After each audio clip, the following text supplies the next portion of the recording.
नमस्ते दोस्तों, कैसे हैं आप सब लोग। उम्मीद करता हूं कि सब कुछ बढ़िया होगा आपके लाइफ में। आज मैं इस वीडियो में बात करने वाला हूं कि फीफा अपने रेवेन्यू जनरेट कैसे करता है, उनका बिजनेस मॉडल और मार्केटिंग मॉडल के बारे में। तो अगर मेरे चैनल पे आप नए हो तो सब्सक्राइब का वो लाल बटन जरूर दबा देना। तो बिना किसी देरी किए वीडियो को चालू करते हैं। चलिए दोस्तों।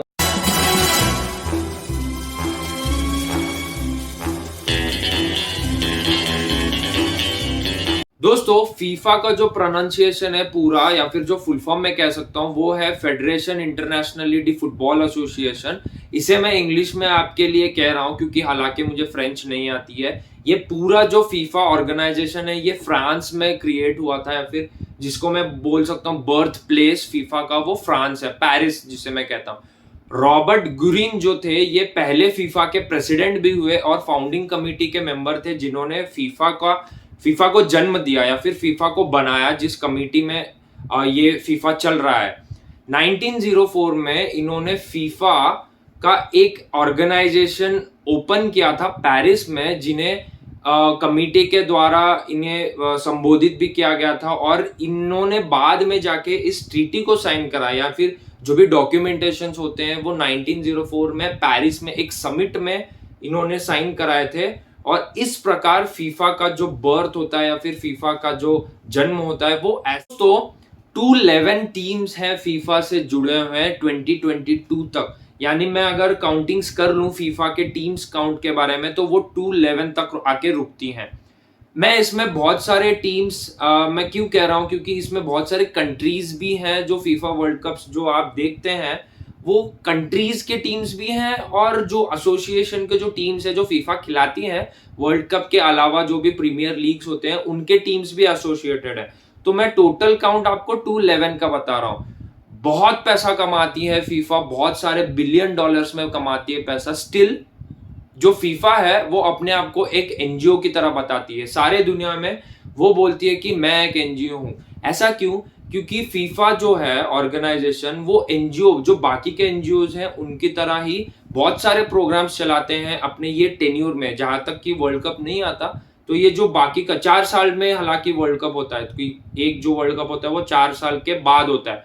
तो इन 4 साल में फीफा बहुत सारे एनजीओज का प्रोग्राम चलाते हैं, जैसे save the planet, education for all, women empowerment. तो इसी तरह फीफा इसलिए बोलता है कि मैं भी एक एनजीओ हूं, और बहुत सारे। दोस्तों, आपको मैं एक बात बता देता हूं कि फीफा जो है वो 4 साइकिल्स में ऑपरेट करता है, या फिर 4 साल के साइकिल में ऑपरेट करता है। ये मैं आपको पक्का बताता हूं।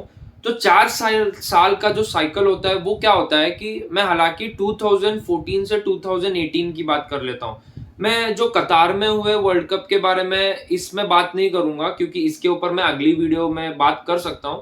क्योंकि जो 2022 का जो हालांकि वर्ल्ड कप अभी इस साल कतार में हुआ, वो वर्ल्ड कप के जो डॉक्यूमेंट्स है या फिर जो भी नंबर्स है वो इतने प्रॉपर नहीं है अपने पास, क्योंकि हालांकि अभी अभी जो वर्ल्ड कप है वो अभी अभी खत्म हुआ। तो मैं 2014 से लेके 18 की बात कर लेता हूँ। जो 2014 वाला वर्ल्ड कप था वो हुआ था ब्राजील में, और 18 वाला जो आपको पता था जो फ्रांस जीता था वो हुआ था रशिया में। तो इसकी बात मैं कर लेता हूं कि 2014 टू 18 वाला जो साइकिल है उसमें टोटल फीफा ने 6.7 बिलियन डॉलर्स की कमाई की है। सोच सकते हो दोस्तों, 6.7 बिलियन डॉलर्स की कमाई की है। जो एस्टिमेटेड प्लान है 2018 से 22 का जो अभी वाला साइकिल है उसमें एस्टिमेटेड बजट होगा 7.5 बिलियन डॉलर्स। सोचो कि कितना कमाई कर रहा है ये। अभी जो होने वाला साइकिल है जो 2023 से लेकर 2026 का जो साइकिल है, जो अभी होने वाला साइकिल जो हो रहा है, उसमें एस्टिमेटेड प्लान जो भी है, एस्टिमेटेड बजट रेवेन्यू जो है वो 10 बिलियन डॉलर्स का है। ये कैसे डबल हो सकता है, या फिर मैं कह सकता हूं डबल क्वेश्चन मार्क क्यों? तो दोस्तों, जो फीफा है वो इस साल 2023 में वुमेन्स फीफा वर्ल्ड कप भी ऑर्गेनाइज करेगी, या फिर फर्स्ट टाइम मैं कह सकता हूँ वुमेन्स फीफा वर्ल्ड कप जो ऑस्ट्रेलिया और न्यूजीलैंड में होने वाला है। इन्होंने 10 बिलियन डॉलर्स का बड़ा सा एक चेक, मैं कह सकता हूँ बड़ा सा डील इन्होंने बहुत सारे स्पॉन्सरशिप्स के साथ किया है। तो इस वजह से जो एस्टिमेटेड जो रेवेन्यू है इस साल फीफा का वो 10 बिलियन डॉलर्स। दोस्तों, मैं आपको इनके बिजनेस मॉडल के बारे में थोड़ा बता देता हूं।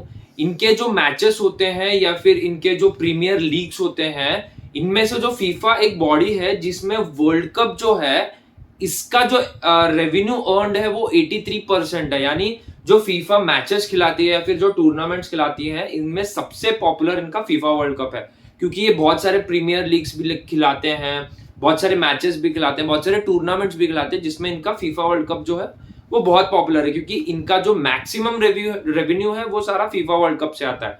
तो मैंने पिछले स्लाइड में आपको बताया था कि 6.7 बिलियन डॉलर्स इन्होंने जो कमाए थे उसमें से 83% जो भी है, आप 6 बिलियन में से आप ना 83% बस छान लीजिए और बता दीजिए कि कितना होता है। तो इनमें से ये सारे जो हैं वो ब्रॉडकास्टिंग राइट्स से आए हैं, यानी 140 देशों में ये मैचेस टेलीकास्ट होते हैं। ये चैनल्स जो हैं बहुत सारे चैनल्स हैं, ABCD XYZ बहुत सारे चैनल्स हैं, तो ये इन्हें पैसा देती हैं, फीफा बॉडी को पैसा देते हैं कि जो भी लाइव मैचेस है वो हमारे चैनल में दिखाया जाए। तो ये सारे जो चैनल्स है फीफा को पैसे देते हैं और फीफा इनके जो लाइव टेलीकास्ट मैचेस है ये इनके टीवी पे दिखाते हैं, इनके चैनल पे। तो फॉर एग्जांपल मैं इंडिया की बात कर लेता हूं, वायाकॉम 18 और जियो इन्होंने 450 करोड़ का डील साइन किया है, मैं कह सकता हूं था क्योंकि हालांकि वर्ल्ड कप खत्म हो चुका है, था फीफा के साथ, जिनमें इन्होंने डील्स में ये लिखा था कि जो भी सारे के सारे लाइव मैचेस होंगे वो फीफा दिखाएंगे, फीफा अपने जियो या फिर वायाकॉम 18 पे दिखाएंगे। तो ये था इंडिया में बिजनेस मॉडल, ये बाकी सारे देशों में भी ऐसे ही चला था। दोस्तों मार्केटिंग स्ट्रेटेजीज में आपको बता देता हूं कि जो भी 1.6 बिलियन डॉलर्स है, मतलब जो मैं ये सारे साइकिल्स जो मैं बता रहा हूं वो 2014 से लेकर 2018 की बात कर रहा हूं। तो 6.7 बिलियन डॉलर्स में से जो 1.66 बिलियन डॉलर्स हैं वो सारे के सारे एड्स के वजह से आए हैं। तो जो कंपनीज होते हैं वो फीफा को पैसा देती हैं, मार्केटिंग स्ट्रेटेजी जिसे मैं कह सकता हूं कि हमारे प्रोडक्ट के एड्स आप अपने फीफा लाइव मैचेस के दौरान दिखाएं। तो इसमें 3 कैटेगरीज आते हैं, एक पार्टनर्ड प्रोडक्ट्स, ओनली स्पॉन्सर्स और रीजनल स्पॉन्सर्स। तो जो पार्टनर स्पॉन्सर्स होते हैं जैसे कि किया, एडिडास, कोका कोला, वैंडा, कतार एयरवेज, कतार एनर्जी, ये सारे पार्टनर्ड स्पॉन्सर्स है, यानी ये वर्ल्ड कप के नेक्स्ट एडिशन में भी आपको दिखेंगे। ओनली वर्ल्ड कप स्पॉन्सर्स ये होते हैं कि जस्ट वर्ल्ड कप के दौरान ही दिखाया जाए कि इस बार वर्ल्ड कप में दिखाया तो पता नहीं कि अगले वर्ल्ड कप में आएंगे कि नहीं, वो हम नहीं जानते, पर इस वर्ल्ड कप में आप हमारे एड्स दिखाएंगे, जैसे कि बाइजूस, बडवाइजर, वीवो, ये सारे ओनली स्पॉन्सर्स है, मतलब ओनली इस एडिशन में आपको दिखेंगे। रीजनल स्पॉन्सर्स जैसे कि यादिया, हबलॉट, बॉस, ये सब रीजनल स्पॉन्सर्स है, यानी ओनली कतार में जो वर्ल्ड कप हो रहा है उसमें ये अपने योगदान देंगे। जो बाकी का जो 26% रेवेन्यू में कह सकता हूं वो आते हैं टिकटिंग राइट्स के वजह से, हॉस्पिटैलिटी एंड अकोमोडेशन के वजह से, ब्रांडिंग लाइसेंस राइट्स जिसे मैं कहते हैं वो, फीफा क्वालिटी प्रोग्राम के बारे में, फीफा क्वालिटी प्रोग्राम जो होते हैं बहुत सारे एनजीओज मैंने बताया कि वो प्रोग्राम रन करते हैं, उनके पास से भी थोड़ा रेवेन्यू इनको जनरेट होता है।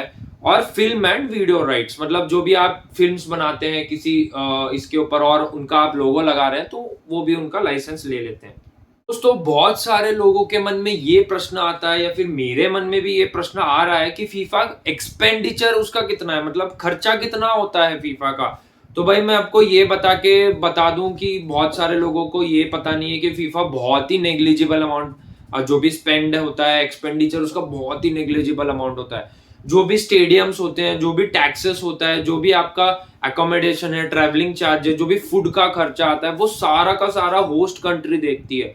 मतलब 0 से लेके जो भी इंफिनिटी नंबर तक जो भी आपको अकोमोडेशन चाहिए या फिर जो भी फैसिलिटीज चाहिए वो होस्ट नेशन देखता है। अभी कतार का जो वर्ल्ड कप हुआ है उसको 2010 में ही उसको वोट करके दिया गया था कि 2022 का जो वर्ल्ड कप है वो कतार में होगा। तो 2010 से लेके 22 मतलब 12 साल तक कतार ने ये प्रिपरेशन किया कि भाई हम लोग ये वर्ल्ड कप कैसे बहुत अच्छी तरह से प्रिपेयर करके मिसाल बना सकते हैं पूरे दुनिया में कि हम एक गल्फ कंट्री होके हमने इतना अच्छा प्रिपरेशन किया और बहुत सारे देशों को हम ये एग्जाम्पल सेट कर सकते हैं कि हमने ये इतना बड़ा इवेंट जो अपने नेशन में लॉन्च कराया था। तो मैंने आपको ये बताया था कि जो भी टैक्सेस हैं, जो भी डॉक्यूमेंटेशन होते हैं, जो भी टैक्सेस में लगने वाले पैसे होते हैं वो होस्ट कंट्री देता है। या फिर मैं अभी एग्जांपल दे देता हूँ, जो भी ये टैक्सेस थे, जो भी मिसलिनियस खर्चा था वो कतार ने बियर किए थे। तो भाई फीफा इतना पैसा कमा के लगाता कहाँ है? जी हाँ दोस्तों, फीफा लगाता है विनिंग्स टीम पे। जो भी विन होता है उनके टीम्स पे ये पैसा लगाया जाता है, उनको ये पैसा दिया जाता है। जी हाँ दोस्तों, मैं अभी की बात कर लेता हूँ। कतार में जो वर्ल्ड कप हुआ था उसमें अर्जेंटीना जीती थी। उसका जो विनिंग अमाउंट था वो $440 मिलियन था। सोचो दोस्तों, $440 मिलियन। अगर इतने पैसे मेरे को मिलते तो मैं कहाँ पहुंचता। तो बाकी के जो भी टीम्स हैं उनको भी पैसा दिया जाता है एक अमाउंट के तरफ से, और जो भी लास्ट टीम आती है मतलब 32nd जो टीम है उसे $9 मिलियन दिया जाता है। दोस्तों कतार ने इसकी प्रिपरेशन कैसी की? तो दोस्तों कतार को पहले ही 2010 में ही बोल दिया था कि भाई 2022 का वर्ल्ड कप है वो आपके देश में होगा। तो कतार ने इतनी बढ़िया तरीके से प्रिपरेशन किया कि उन्होंने बहुत बड़े बड़े एयरपोर्ट्स बनाए, 2 या 3 बहुत बड़े एयरपोर्ट्स बनाए, उन्हें इतने मास एक्सपेंशंस में किए। बहुत सारे वर्कर्स को इंडिया, बांग्लादेश, पाकिस्तान से ले जाया गया या फिर उन्हें कॉन्ट्रैक्ट बेसिस में कतार बुलाया गया ताकि ये बहुत सारे एक्सपेंशंस किए जाए। नए बस टर्मिनल्स बनाए गए ताकि लोगों को, मतलब जो भी पब्लिक है, आम जनता, उन्हें फटाफट से वो अपने काम पे जा सके या फिर उन्हें दिक्कत ना हो। नए डिस्ट्रिक्ट्स बनाए गए ताकि जो डेवलपमेंट है बहुत जल्दी हो और इमीडिएट जो भी मैं बोल सकता हूँ अकोमोडेशन के वजह से हो सके। और 8 नए स्टेडियम्स बनाए दोस्तों, 8 नए स्टेडियम्स। आप मेरे स्क्रीन पे देखते होंगे कि 8 नए स्टेडियम्स के नाम क्या है, मैं आपको पढ़ के ही बता देता हूँ। लुसैल स्टेडियम, अल बहात, अहमद बिन अली, अल जुनैब, अल थुमामा, एजुकेशन सिटी, खलीफा इंटरनेशनल और स्टेडियम 974। तो अगर दोस्तों आपको ये वीडियो पसंद आया तो लाइक, शेयर और सब्सक्राइब करना मत भूलिए। लोगों को ये बताया कि कतार ने कितने अच्छे तरीके से इस वर्ल्ड कप को ऑर्गेनाइज किया। दोस्तों मिलते हैं अगले वीडियो में, तब तक के लिए जय हिंद।